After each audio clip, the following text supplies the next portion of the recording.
کو برا نہیں ماننا چاہیے. اگر آپ کے بابوں نے اس طرح کی کہانیاں لکھی اور آپ کے علماء نے بیان کی تو اس پہ پریشان ہونے والی کون سی بات ہے؟ اگر آپ کے عالم دین یہ واقعہ بیان کر رہے ہیں کہ ایک پیر نے ایک مریدنی کو گود میں کیچ کیا ہے، ہاں جی، بخارے سے چل کر مینارے پہ پہنچ کے. حضرت شاہ نقشبند بخاری علیہ رحمہ نقشبندیوں کے امام ہیں. آپ کابل میں تشریف لائے تو بادشاہ کے گھر میں کام کرنے والی ایک خاتون آپ سے روحانی نسبت قائم کر لیتی ہے. جو اس کی ہم منصب تھیں انہوں نے اس سے حسد کیا اور بادشاہ کے گھر کا زیور چوری کر کے اس پر الزام دھر دیا اور گواہیاں بھی دے دی. بادشاہ کو بڑا غصہ آیا. اس نے کوئی بات سنے بغیر کہا کہ اس کو لے جاؤ اور محل کی چھت سے اوپر گرا دو. خیر اس کو چھت پہ لے گئے. جب پھینکنے لگے تو اس کے دل میں خیال آیا، وہ کسی نے بتایا تھا کہ اوکھے ویلے بزرگ کام آتے ہیں، تو اس سے بڑھ کر اوکھا ویلا ہو کیا سکتا ہے. تو اس نے بخارے کی طرف منہ کر کے کہا، شیعہ للہ چو گدائے مستمند المدد خواہم ز شاہ نقش بند. اور اتنے میں جلاد نے پیچھے سے دھکا دے دیا. جب وہ نیچے گئی تو حضرت شاہ نقشبند بخاری نے پکڑ کے آرام سے زمین پہ رکھ دیا. تو حیرت زدہ ہوگی، حضرت آپ کب آئے تھے؟ کہا تو از چبارہ آمدی من از بخارا آمدم. تو چبارے سے چل پڑی تھی، میں بخارے سے چل. آنکھیں اس نے بند کر لی، جلادوں نے اوپر سے پھینک دیا. آنکھیں بند کی ہوئی یوں لگا جیسے کسی نے گود میں لیا ہوا ہے. آنکھیں کھولی تو وہ زمین پر صحیح سلامت تھی اور حضرت صاحب سامنے تھے. تو یہ تو آپ خود اپنے بزرگوں کی بےزتی کروا رہے ہیں. ہم اس کی انجینئرنگ نہ کریں کہ بخاری مسلم میں حدیث ہے نبی الاسلام نے کبھی کسی عورت کو ہاتھ نہیں لگایا. اس پہ آپ کہیں گے کہ جی جو ہے وہ بزرگوں کی توہین ہو رہی ہے. توہین تو آپ نے خود کروائی یا ان بزرگوں نے خود کی جنہوں نے یہ حرکتیں کی، یا اپنے بارے میں جھوٹی کہانیاں بنا کے لکھوائیں. تو یہ میمز جتنی بن رہی ہیں، ان میمز میں جتنے واقعات ہیں،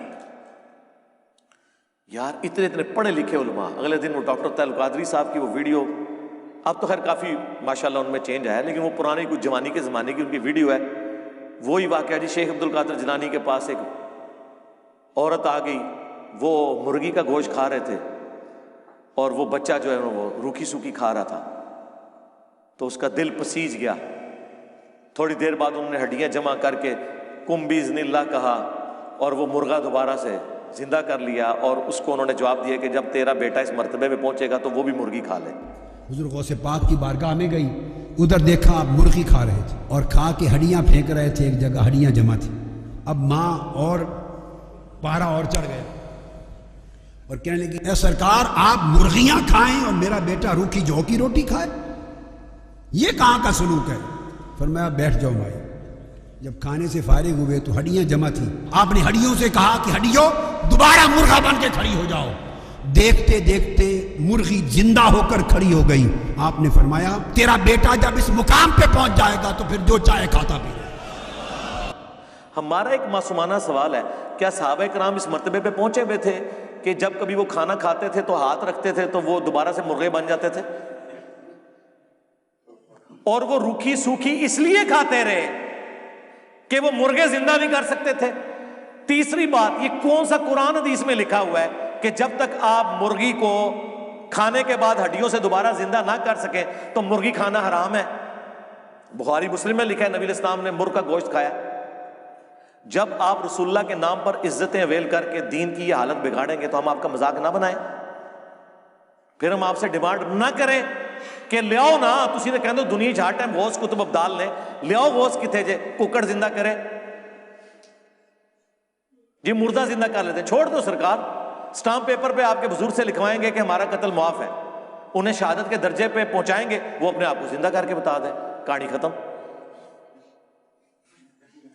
تخت بلقیس آ گیا تھی، ٹھیک ہے سرکار، وائٹ ہاؤس لے آؤ، مارگلا ہلز پہ لا کے رکھ دو، ہاں مان لیں گے. اے کوڑا تے میدان ٹرو بھی نہ کر کے بھی نہ دکھاؤ، پھر کہنے ہو منو، تو پھر آپ بھی مانو کہ میرے اسٹوڈنٹ کہیں گے کہ جی علی بھائی نے جو ہے نا وہ مدرسہ دیوبند ایک دن کے لیے غائب کر دیا تھا، جس طرح ڈیوڈ کاپر فیلڈ نے اسٹیچو آف لبرٹی غائب کیا.